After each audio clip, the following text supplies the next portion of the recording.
Então, nessa ação penal 506, 31, 30, 17, continuidade do depoimento do senhor ex-presidente Luiz Inácio Lula da Silva. Então, passo a palavra ao Ministério Público para suas indagações. Eu já tenha respondido aqui uma questão inicial. Eu agora aproveito para cumprimentar Vossa Excelência, cumprimentar os presentes. Eu pedi só para a doutora falar um pouquinho mais alto. Pois não. Cumprimento Vossa Excelência, cumprimento os presentes, inicio as perguntas do Ministério Público. Com relação... Doutora, se puder falar um pouco mais alto, eu agradeço. Ele não aumenta o som, doutora. Bota o microfone mais perto da boca. Falar um pouco mais alto mesmo. Com relação ao apartamento 121, vizinho ao que o senhor mora, em São Bernardo, o contrato de locação foi elaborado pelo advogado Roberto Teixeira? Deve ter sido, porque o Roberto Teixeira é o companheiro que orienta as coisas que eu quero fazer. Ele é meu advogado. Quem solicitou a ele que minutasse esse contrato de aluguel? Foi o senhor? Não porque eu não estava, e se fosse eu teria assinado. O Roberto Teixeira deve ter recebido o comunicado do general, que era o chefe da minha segurança, da questão do apartamento. E o Roberto Teixeira deve ter procurado a dona Marisa e conversado com a dona Marisa sobre a perspectiva de vender. Ao dizer que não ia comprar, sabe, apareceu o Glauco. Não sei quem foi que falou pro Glauco lá, mas o Glauco é um homem de negócio, sabe? E ele foi lá e comprou um apartamento e nos alugou, o que eu agradeço muito. E qual é a forma atual de pagamento dos aluguéis?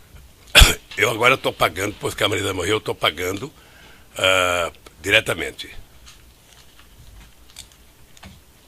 Mediante depósito em Depósito. Conta? Acabei de falar, tem uma carta que ele mandou, eu acho que em fevereiro, pedindo para que fosse depositado o dinheiro no Banco do Brasil. E qual o valor atual do aluguel? 4 mil e pouco. Consta da quebra de sigilo bancário que o senhor ex-presidente fazia declaração conjunta de imposto de renda com a sua esposa, Marisa Letícia, nas declarações de imposto de renda dos anos calendário dos anos de 2011 a 2014. Está no evento 1, anexo 258 até o anexo 264 dos autos. Consta que teria havido pagamento de aluguel pelo apartamento 121 nos valores, então, de 42 mil em 2011, 46.241,60 em 2012, 46.820 em 2013 e 49.820 em 2014. Nos 4 anos, então, o total é de mais de 184 mil. O senhor prestou declarações à Receita Federal informando haver pago esses aluguéis? Acabei de falar, doutora, que foi declarado no meu imposto de renda e o Glauco declarou que foi declarado no imposto de renda dele. Essa declaração, não tendo sido pagos os aluguéis, essa declaração, então, não é verdadeira? Essa premissa de Vossa Excelência não foi colocada pelo depoente. Os aluguéis foram pagos? A premissa de Vossa Excelência, o depoente esclareceu há pouco que quem cuidava da questão dos aluguéis era a dona Marisa, que fez a locação do imóvel. Foi dito, foi esclarecido a Vossa Excelência já tem a resposta. Não era o senhor que apresentava eu vou apenas repetir pausadamente aqui.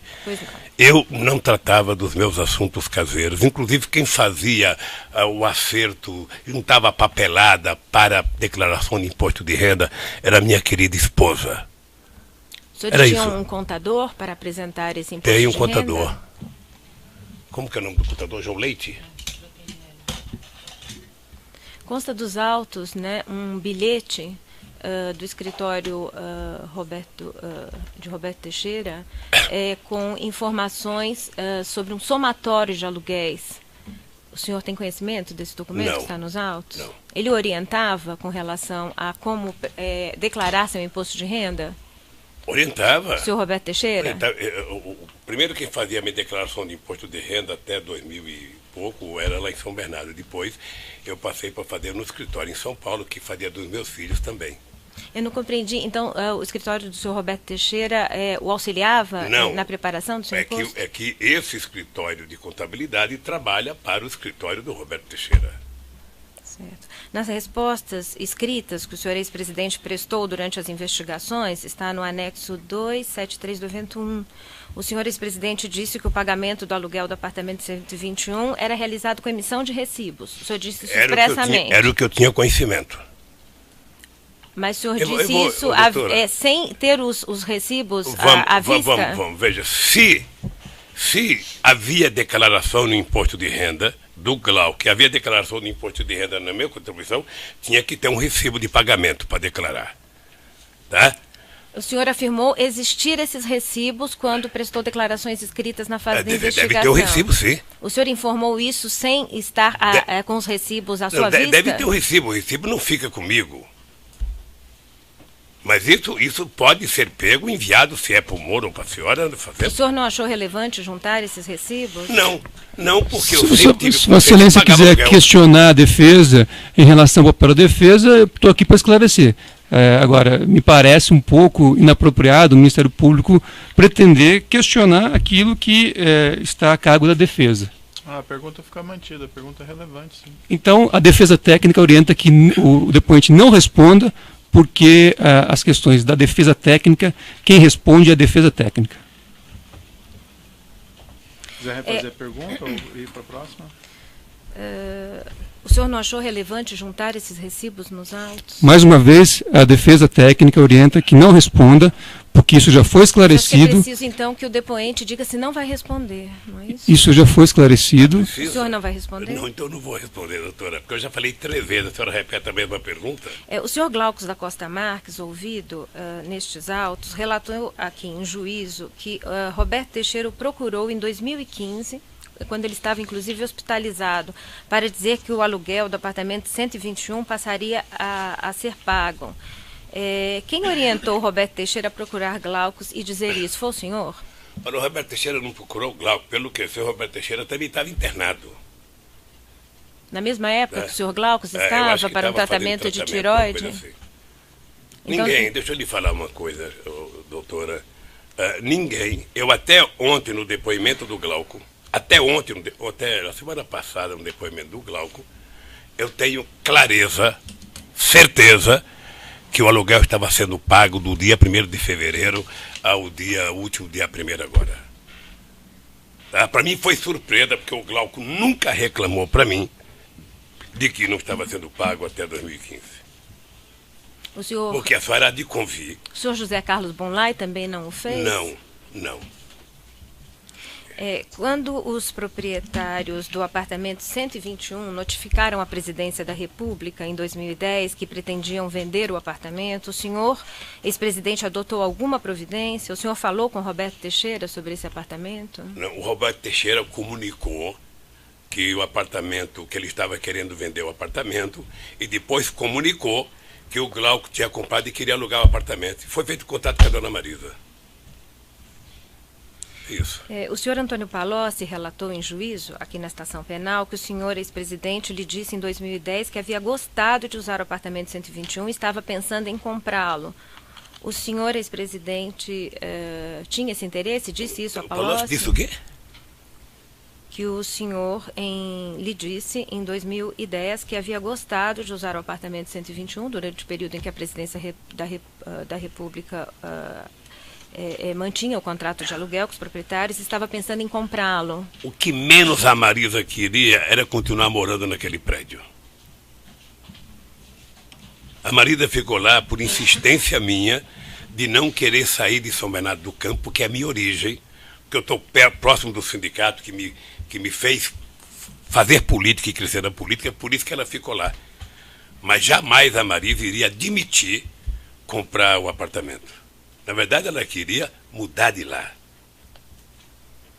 O senhor ex-presidente tem como explicar a coincidência de Glaucus da Costa Marques ter intermediado a compra do imóvel da rua Doutora Berbeck Brandão e também ter comprado o apartamento 121? Eu não tenho, querida.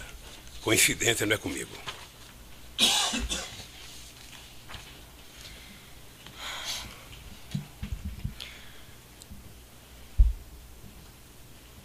O senhor pode explicar a sua relação com Glaucus, aliás, a relação de Glaucus da Costa Marques com seu filho Luiz Cláudio? Não.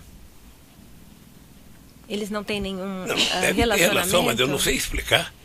Eles têm alguma relação de amizade ou comercial? Hoje acho que não. Já tiveram? O Glauco disse aqui no depoimento que tentou abrir o escritório e que não deu certo e que faliu. Ele disse aqui no depoimento. Mas acho que a pergunta é se o senhor ex-presidente tinha conhecimento à época. Não. Na época eu estava na presidência da República desse país, tendo preocupação com 204 milhões de pessoas.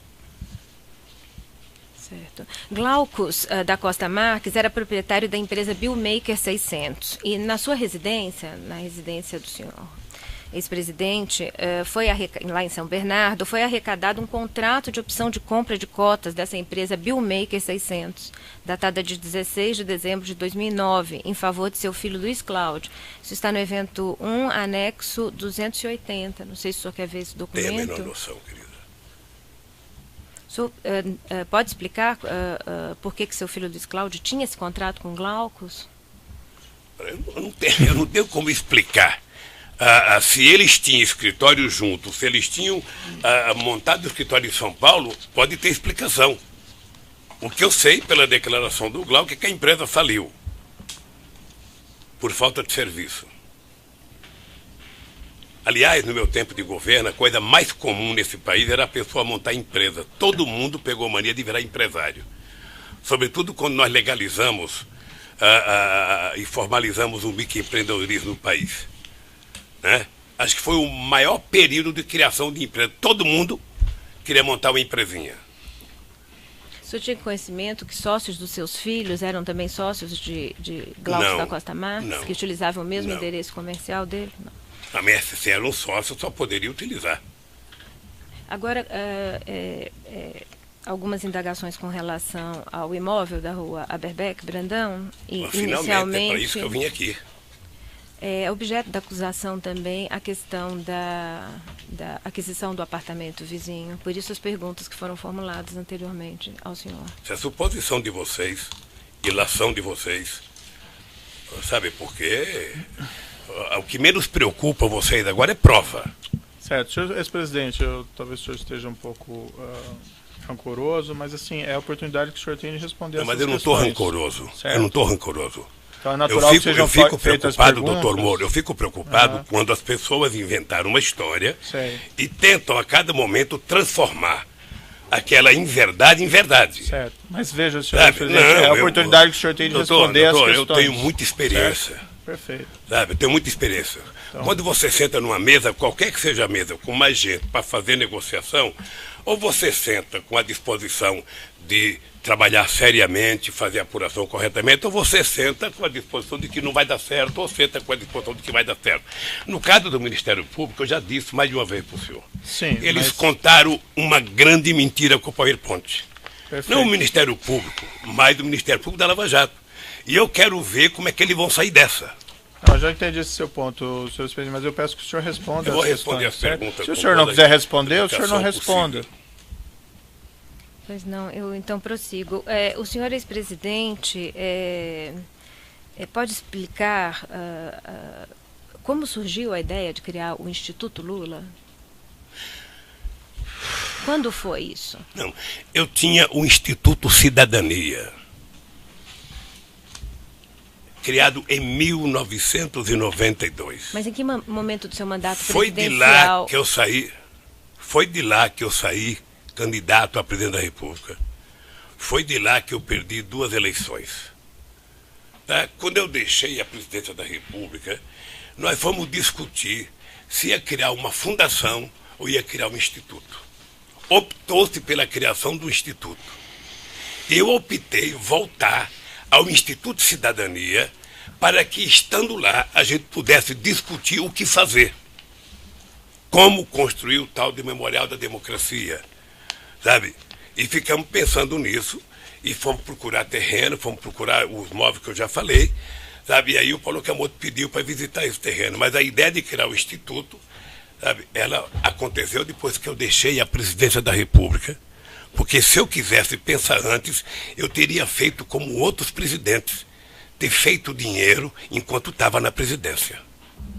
O senhor disse que conversou sobre o Instituto apenas com o senhor, sobre a questão da compra desse prédio, com Paulo Camoto, Desse né? prédio. Desse prédio.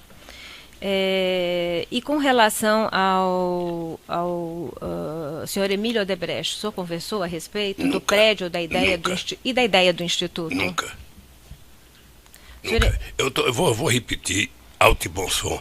Eu não discutia instituto enquanto eu fui presidente da República, nem com a minha mulher, nem com meus filhos, nem com meus ministros. Eu não queria discutir o meu futuro enquanto eu estivesse preocupado com o povo brasileiro dirigindo esse país. Pois não. Consta dos autos, juntado no evento 928, anexo 8, uma pauta de reunião do senhor Emílio Odebrecht, o senhor ex-presidente, da qual consta, realizada no dia 30/12/2010, da qual consta, dentre diversos outros temas elencados, o primeiro deles era a passagem do histórico da parceria, isso no penúltimo dia do seu mandato. Disponibilizar apoio junto ao Congresso era um dos outros itens da pauta. E, ao final, referido nessa pauta, com ele, ou seja, falar com ele, Estádio Corinthians, Obra Sítio, 15/1, primeira palestra Angola e Instituto. Pela ordem, excelência, pela ordem. Primeiro, isso... Examinar o documento? Não, na verdade, primeiro que esse documento é apócrifo. Segundo, que esse documento é objeto de um incidente de falsidade que não foi solucionado. Então, tendo em vista que existe um incidente de falsidade não solucionado pelo juízo.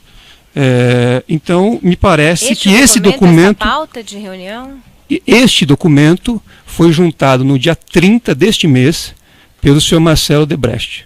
Não, foi juntado pelo Ministério Público. Sim, que o senhor Marcelo Odebrecht forneceu ao Ministério Público... apresentado por Emílio Odebrecht no bojo do seu acordo de colaboração. O senhor gostaria de ter a palavra... Questão aqui, não é momento de discutir a autenticidade desse documento. É uma pergunta se conhece, não conhece, e se isso não aconteceu. É aí que ele vai responder. A questão de definir se o documento é falso, se é verdadeiro, se é unilateral, é outro momento, doutor. Não é o seu que existe um incidente de falsidade, primeiro. Isso é Segundo, doutor. Eu observo que isso, na verdade, não é uma agenda, é um documento apócrifo. Perfeito. Mas, assim, o Ministério Público está indagando ao acusado sobre ele. Simplesmente ele vai responder sim ou não, branco ou preto. Não pode pedir a pergunta em relação a isso. Não estou impedindo a pergunta, é que a pergunta afirma que seria um documento. Que seria uma agenda. Então, o que eu estou observando, em primeiro lugar, é que isto é um papel apócrifo. Segundo lugar, a defesa técnica arguiu um incidente de falsidade em relação a este documento e em relação a outros, que não foi sequer processado pelo juiz até o momento. Não, está sendo processado. Não, vai ser decidido no momento próprio. Não, é que Vossa Excelência não processou na forma da lei. É diferente, agora é o momento do interrogatório. Certo. Então, nós estamos ouvindo o seu cliente e as perguntas são feitas, só que a defesa tem a oportunidade de responder. A defesa não só tem o direito, como tem o dever de fazer as suas colocaões, e eu tenho esse direito, as colocações, apenas que Vossa Excelência leve em consideração esses aspectos. Senhor ex-presidente, no dia 30/12/2010, no penúltimo dia do seu mandato, o senhor teve reunião com Emílio Odebrecht e com a presidente Dilma? Primeiro, fazer uma resposta dessa coisa. Primeiro, essa agenda é mentirosa, ela não existiu. Se alguém escreveu isso, esqueceu, sabe, de colocar um pingo de verdade aí. Eu conversei com o Emílio Odebrecht no dia 30 de dezembro, era o penúltimo dia. Eu tinha ido à Bahia inaugurar o 1 milhão de contratos do Minha Casa Minha Vida, e o Emílio Odebrecht me pediu o seguinte: presidente, eu estou em Brasília, eu estou passando o comando da empresa para o Marcelo Odebrecht, e eu estava querendo ver se a presidenta Dilma nos recebia. Eu falei, que a Dilma é possível receber? Recebeu. Eu acho que não durou 10 minutos essa conversa. Não durou 10 minutos essa conversa. Até porque a Dilma estava em fase de preparação de escolha de ministério, em fase de preparação da toma de posse, que era dia 1º de janeiro, e, portanto, a Dilma não tinha tempo de fazer agenda, sabe, só se o Papa pedisse. Esse Papa, né, pedisse, ele possivelmente faria. Mas a Dilma não tinha mais agenda. A Dilma acho que atendeu num gesto de cortesia. O senhor referiu esta reunião ao senhor Palocci no dia seguinte? Não. Aí é outra coisa, sabe, senhor Palocci. Eu vi atentamente o Palocci contar essa história. Eu vi. E a disfarçatez do companheiro Palocci foi de tal magnitude que ele inventou uma história, como o Emílio foi lá, foi discutir um fundo que tinha sido criado e foi discutir a manutenção desse fundo, a manutenção da relação dele com a Dilma. Eu não sei se vocês sabem que a Dilma foi a mulher que cuidou do PAC, que foi o maior programa de investimento em infraestrutura da história recente desse país. Qual que é a relação? E, portanto, a Dilma prestava conta à imprensa a cada 3 meses. E qualquer empresário que tinha obra de infraestrutura nesse país conversava com a ministra Dilma Rousseff. Porque ela foi denominada por mim, em junho de 2007, na favela da Rocinha, a mãe do PAC.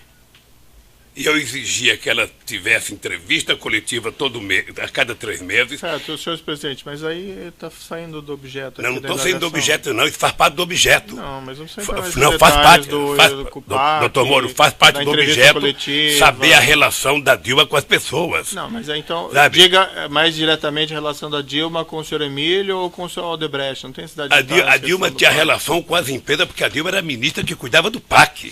Certo. É importante saber disso, porque eu sei qual é a malícia da pergunta. E eu sei a resposta do Palocci aqui. Eu vou dizer uma coisa, doutora. A pergunta é objetiva. O senhor acabei de dizer, ao senhor Palocci, o Emílio teve no Palácio de Etrita numa conversa que não deve ter durado 10 minutos. Certo, não tratou de instituto, não tratou, de sítio, não tratou. Jamais, eu vou dizer para a senhora aqui, jamais. O Emílio Odebrecht, que é um empresário que eu tenho um profundo respeito, tratou comigo de qualquer dinheiro para o PT. Jamais. Eu não era tesoureiro do PT, eu não era da direção nacional do PT, o PT tinha tesoureiro e a campanha tinha tesoureiro. Portanto, não havia porquê ir conversar comigo. Eu nunca admiti, nem ao Emílio, nem a nenhum empresário deste país que discutisse comigo um centavo. Nunca. Por isso que eu digo sempre, eu desafio vocês do Ministério Público, da Operação Lava Jato, desafio a Polícia Federal a encontrar nesse país alguém que discutiu comigo R$1. O senhor Emílio Odebrecht, em depoimento prestado aqui ao juízo, informou que o senhor credenciou Antônio Palocci para ser a pessoa com quem a empresa faria contato via Marcelo Odebrecht no momento e no momento anterior a Marcelo Odebrecht, a Pedro Novis. Que o senhor credenciou Antônio Palocci para ser a interlocução entre a empresa e o senhor o senhor ex-presidente. Eu não sei qual foi a pergunta que levou Emílio Odebrecht a dizer isso, mas deixa eu dizer uma coisa. O Palocci não era da direção do PT. O Palocci não era tesoureiro de campanha. Portanto, o Palocci não cuidava de dinheiro. Ora, se alguém se apresentava para algum empresário utilizando o meu nome, é outros 500. É uma outra ação que vocês vão ter que mover contra quem se aproveitou do meu nome.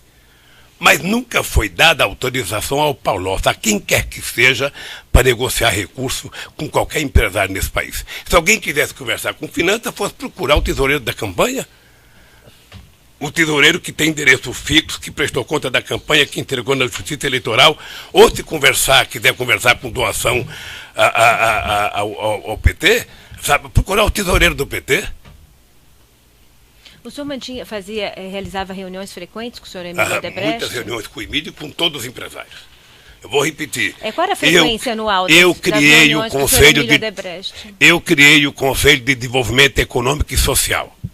Um conselho que participava os mais importantes empresários brasileiros, participava índios, participava pastores, Marcelo Odebrecht participava padres, participava o movimento negro, participava sindicalista. Eram por volta de 100 pessoas das mais importantes do país. Eu quero crer que o Marcelo Odebrecht participava. Eu quero crer. E o senhor José Carlos Bonlai também? Acho que participava. Por designação do senhor? O senhor não, eu não nomeava as pessoas. As pessoas eram indicadas pelos ministros, sabe? Normalmente discutindo com o ministro da área que cuidava disso, que era o ministro da organização política. E esse ministro trazia para mim a lista de nomes, se eu referendava, se eu tinha veto, e eu validava os nomes, e essas pessoas passavam a participar do Fórum Social Mundial, que prestaram um grande e relevante serviço à República Federativa do Brasil. Essas questões não são relevantes do Conselho. Como houve a menção, há nos autos a comprovação dessa designação, inclusive de Marcelo Odebrecht, por isso fiz a pergunta. Voltando à questão do imóvel da rua Aberbeck, o excelentíssimo magistrado indagou o senhor sobre um e-mail trocado entre Marcelo Branislav, assessor de Palocci. Marcelo dizia que ia atualizar Antônio Palocci sobre o novo prédio. Marcelo e Antônio Palocci relataram em juízo que esse novo prédio era o da rua Aberbeck. O juízo perguntou ao senhor a propósito dessa troca de mensagens, e o senhor disse que não deu ordens para ninguém tratar do Instituto antes de sair da presidência, né? Mas por que Antônio Palocci, nessa mensagem eletrônica, estava em contato com Roberto Teixeira? O senhor sabe dizer? A senhora poderia ter perguntado para o Palocci. A mensagem de chefe referente ao prédio institucional RT adiou para esta quinta-feira. A senhora poderia ter perguntado para o Palocci, que veio aqui. Ou pode perguntar para o Roberto, que vai prestar depoimento tal dia. Eu não sou obrigado a saber dos e-mails do Palocci para o Emílio Odebrecht, para o Marcelo Odebrecht, para quem quer que seja. Eu não sou obrigado a saber. Mas o senhor sabia que Roberto Teixeira estava lidando com este imóvel da rua Aberbeck? A senhora está dizendo, eu disse aqui para o doutor Moro, que o Roberto Teixeira deve ter sido contratado para legalizar para o senhor Glauco o terreno, que estava totalmente legal, segundo declaração do seu Glauco. É isso. É que foram arrecadados na sua residência em São Bernardo e-mails trocados em fevereiro e março de 2010 entre Roberto Teixeira, a empresa de Roberto Teixeira de nome Mito Participações, de familiares de Roberto Teixeira, e a corretora de imóveis Edna, falando sobre esse imóvel da rua Aberbeck. Estava na sua residência em São Bernardo, essa troca de e-mails. A senhora sabe? É o documento constante do anexo 267 não, o anexo 223 e 272 do evento 1. Doutora, deixa eu lhe falar uma coisa, doutora.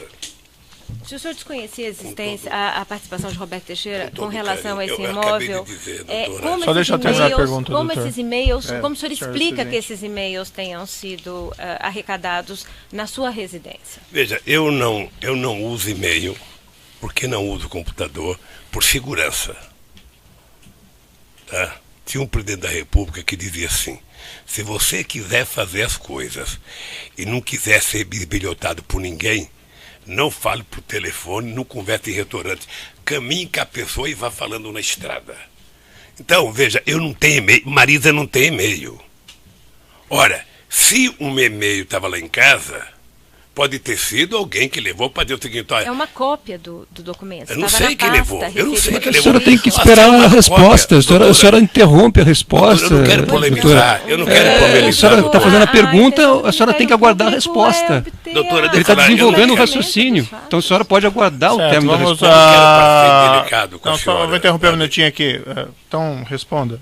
Eu não quero parecer delicado com a senhora, mas se eu tenho muita suspeita de cópia. Tenho muita suspeita de cópia. Se a senhora tivesse me dito que estava no meu e-mail, no meu computador, eu dava um valor. Mas uma cópia de um documento na minha casa, quem é que achou isso? A Polícia Federal? É que eles estavam cuidadosamente guardados. A Polícia Federal, como é que a senhora sabe que estava cuidadosamente guardado? Pasta. Sabe? Houve a descrição no Então, deixa eu lhe falar uma coisa, querida. Eu hoje, passado todos esses meses, eu tenho muita suspeita do comportamento da Polícia Federal nessas ocupações. Muita. Quero deixar claro que eu tenho muita suspeita da Polícia Federal nessas ocupações. Tá? Só para a senhora saber. Por isso eu não posso dar crédito à cópia de um e-mail. E o senhor também disse que desconhecia o envolvimento de José Carlos Bonlai na compra desse imóvel, e o contrato, a minuta de contrato de opção de compra estava também na sua residência. Também arrecadado na sua residência. Mas isso já respondeu daí, doutora. Já perguntei. Pois não. Ainda em 2010, foram veiculadas notícias de que o Instituto Lula já estava sendo projetado. É uma matéria jornalística que está juntada na inicial da denúncia, de 8/11/2010, portanto, durante o mandato do senhor. A matéria diz o seguinte, eu vou interromper pelo tamanho do áudio, já retomamos.